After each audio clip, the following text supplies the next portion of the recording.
Good morning, everyone.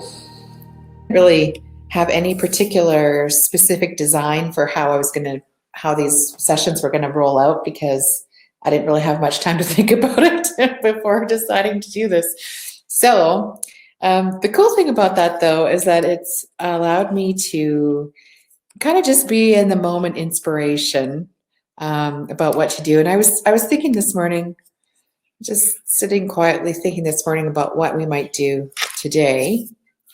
And I had some very interesting, kind of inspiring thoughts this morning, because what I thought I would actually do today is incorporate some mantra into our meditation. And I don't know how many of you are familiar with mantras, but in essence, they are phrases usually done in what's known as a seed language. Seed language is considered to be some of the ancient languages. And now there's lots of ideas around why we do the mantras in ancient languages, but the gist of it is the thought that some of the original languages that human beings had were a much better combination of vibration and intention. And that with modern languages, although we're increasing the amount of exploration of how we might name things or refer to things in the modern world, that a lot of that is not got the same sound quality as the original languages. So most commonly, mantra can refer to phrases that are done in some of the Asian languages. And one of the languages that seems to have a very strong history in mantra is Sanskrit, although it's quite likely that the Chinese actually invented mantra. Historically, nobody probably could prove that, but who knows? I'm not a historical expert in that. And the thing is that we've used mantra in our meditation workshops in the past for just helping to create a spiritual practice or helping to create a meditation practice. And it's quite fun, I think. And there's, again, we see this repeated, the whole concept of mantra we actually see repeated in Western Christianity. We call that praying the rosary, actually.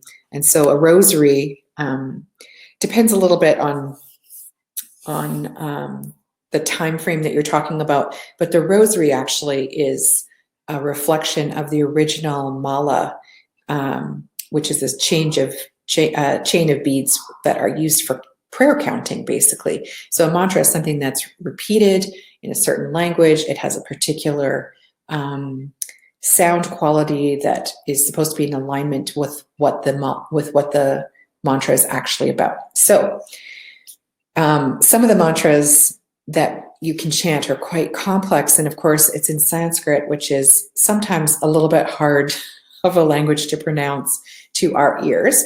But I thought what we'd do is we'd actually use a simple one that everybody knows, or probably has heard, which is Om Mani Padme Hum. And I'm going to type it into the chat box here so that you can just kind of take a look at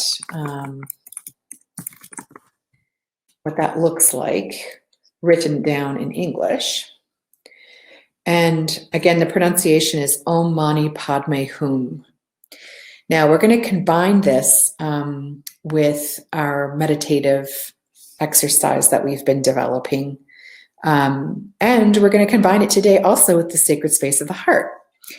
And so usually a mantra is, from a spiritual exercise perspective, is done for 40 days at 108 repetitions twice in a day. So a mala, or rosary, often will have, like a rosary often has 54 plus 5, I think, beads, or 4. It depends a little bit, again, on the tradition and what time frame you're talking about. And in the Christian rosary, you do a set of prayers, like you do Hail Marys and Lord's prayers, and there's also some other prayers that you can incorporate. I apologize, I'm not Catholic and I'm not super well versed in this, but it's a different kind of repetition. In India,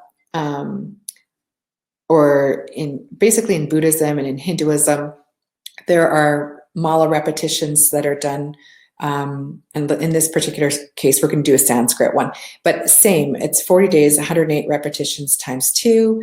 And usually what you use the mala beads to do is to count. So you actually just, you usually have a starting place, which is like a tassel, or, like in a Christian rosary, you also can have that, or a little cross at the end of it. And it's just used to count through your prayers. So you don't have to count plus do the heart-centered chant. So I'm going to count for you when we do this.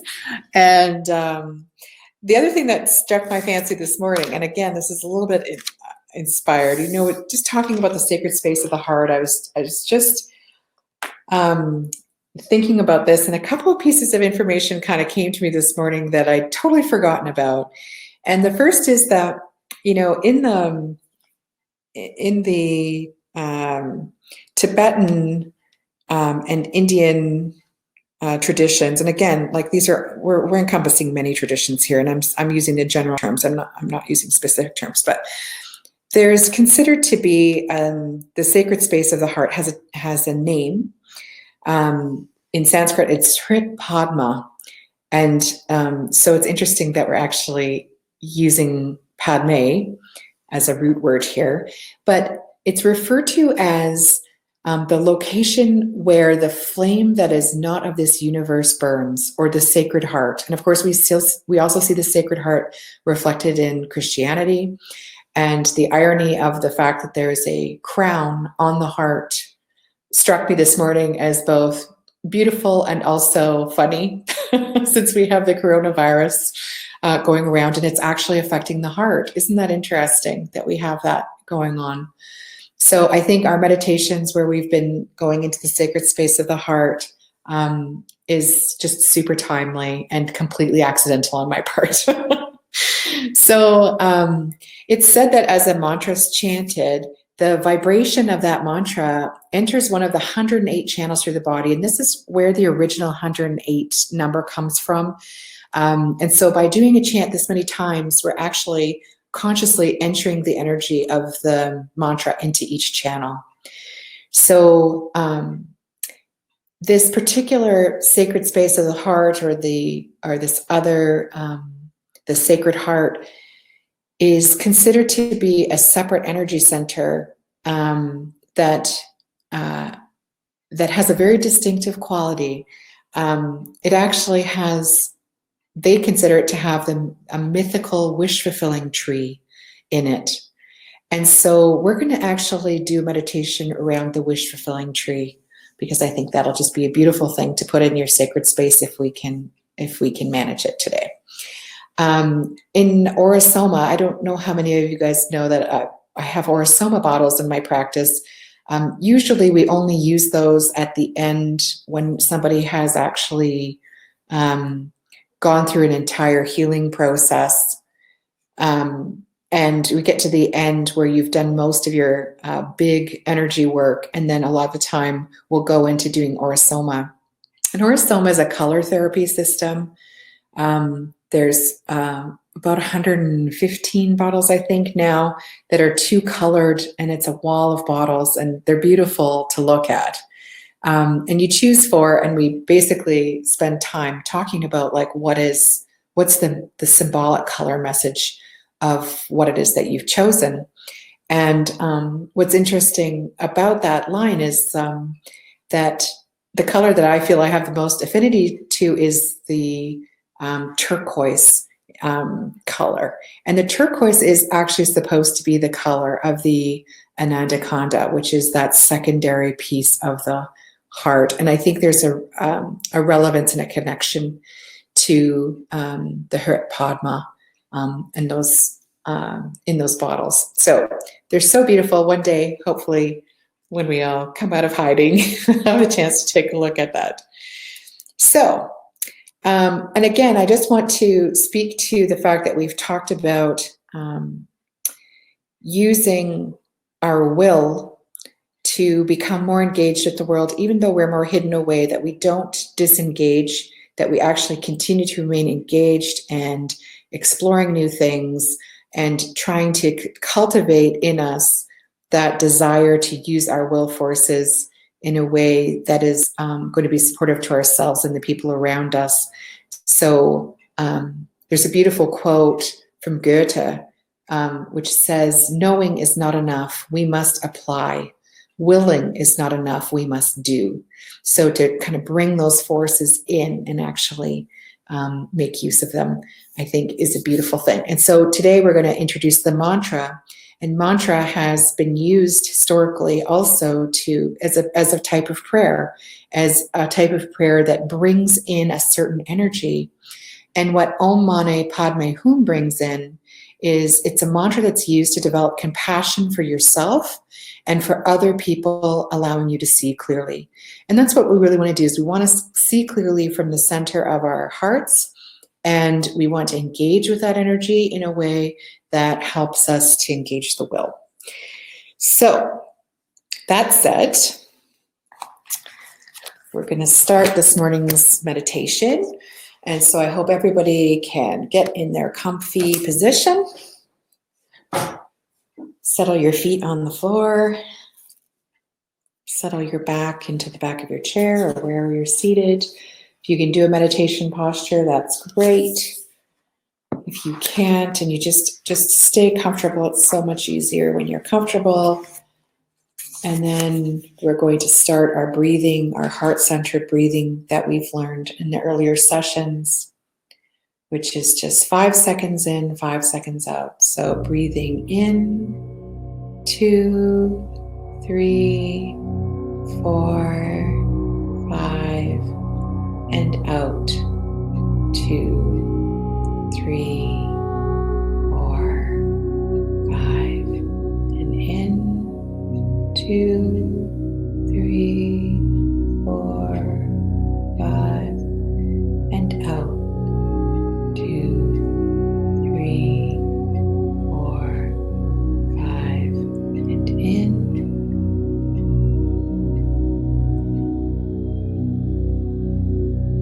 and out, and in,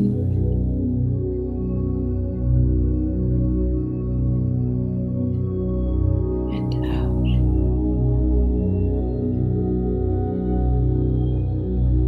and in,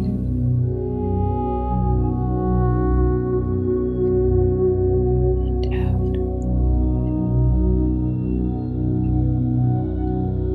Once again, making sure that your attention is in the middle of your chest while you breathe. If you need to put your hand on your sternum to remind you to stay there, that's fine. Drop out of busy thinking.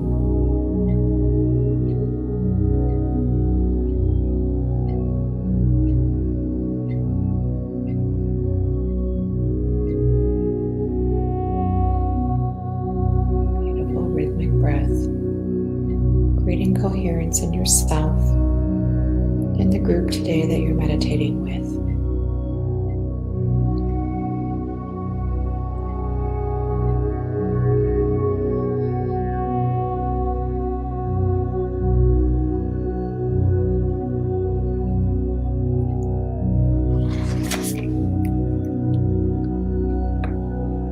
And again, let's let our attention shift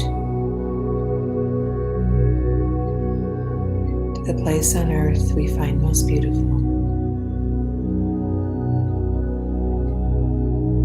It could be anywhere. The mountains, the desert, the beach, an island,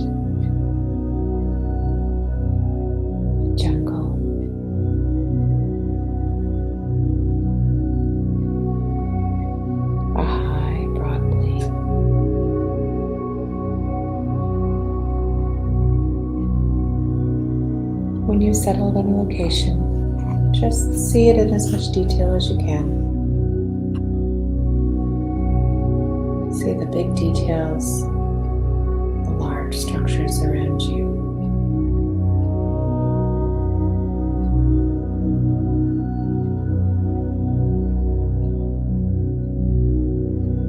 Feel what they feel like around you. And then draw your attention to the small details.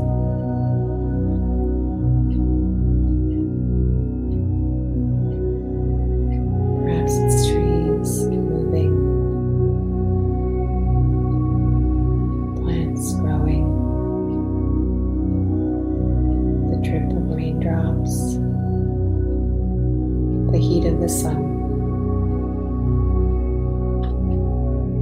the feeling of the wind as it moves past you and around you.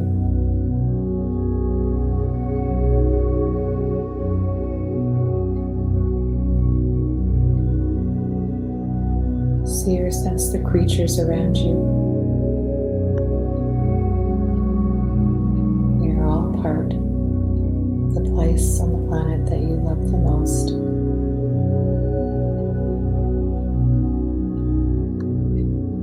Continue to grow into this space of deep love. Love for this place and for all of nature.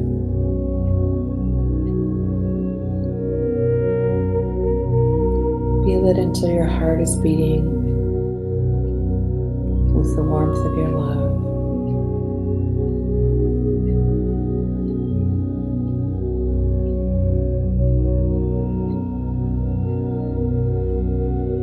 Each place that we love, the earth, our bodies themselves, are made by Mother Earth.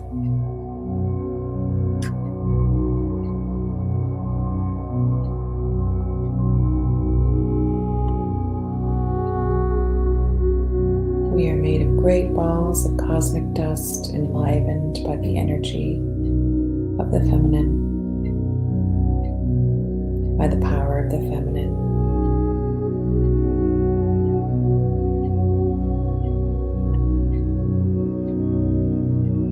Feel your connection to Mother Earth as you send her your love down through your feet into the earth.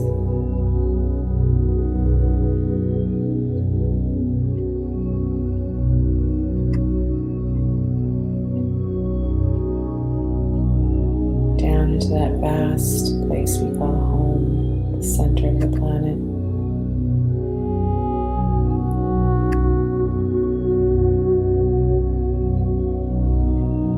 Touching the iron center.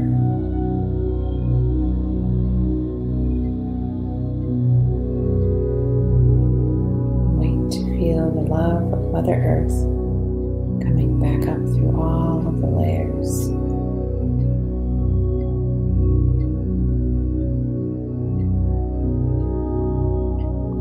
Enlivened cosmic dust up through your feet, up right into the place that you're breathing, in the heart,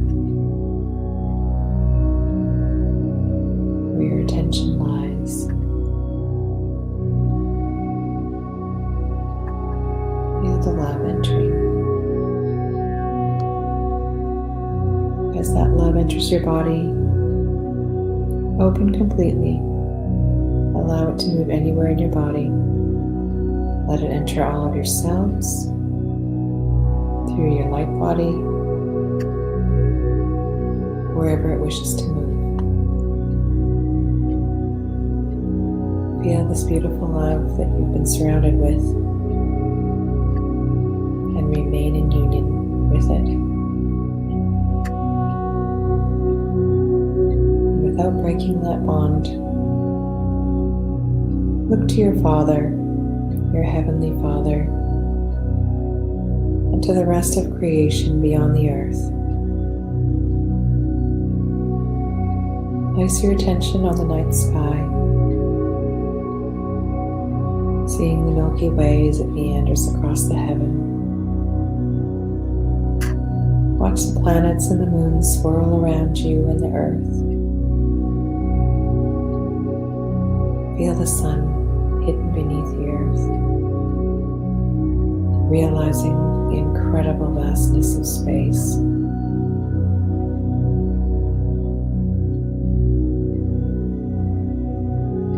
Feel the love that you have as you gaze into this night sky for the Father that is the spirit of all creation except the Divine Mother.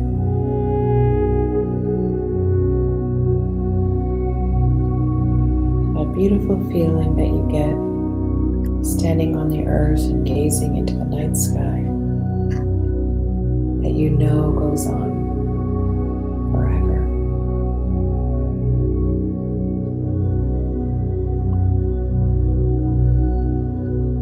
And when that love becomes so great it can't stay inside you any longer, let it move into the heavens with your intention.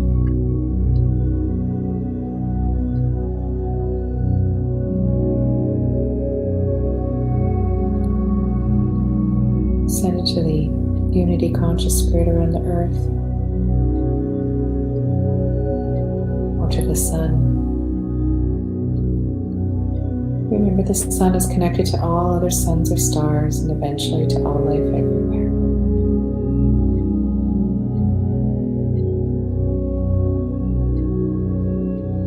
And once your love has been sent into the heavens, again wait. Wait for the Father to send His love back to you. And of course, He will always do so.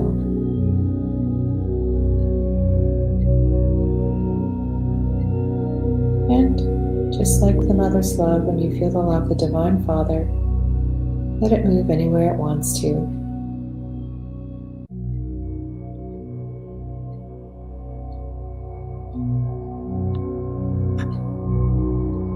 At this moment, with the love of the Divine Father and Mother meeting in your heart, the Holy Trinity is alive on earth. You are joined in pure love, and you, the Divine Child, complete the triangle.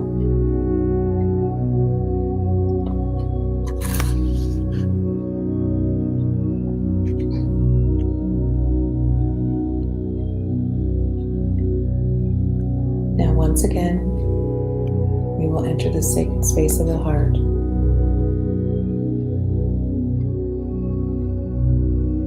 You may enter by swirling down the vortex of the torus field into the top of the heart, jumping off your collarbone into your chest, or you might very simply just step in through the back of the heart membrane, right into your sacred space of the heart.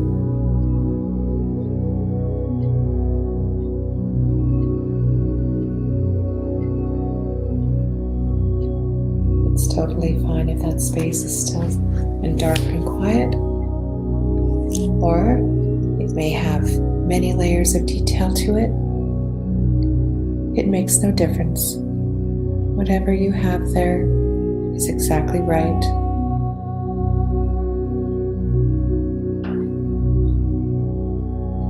And wherever you are, whatever you see in your sacred space of the heart, make yourself comfortable there.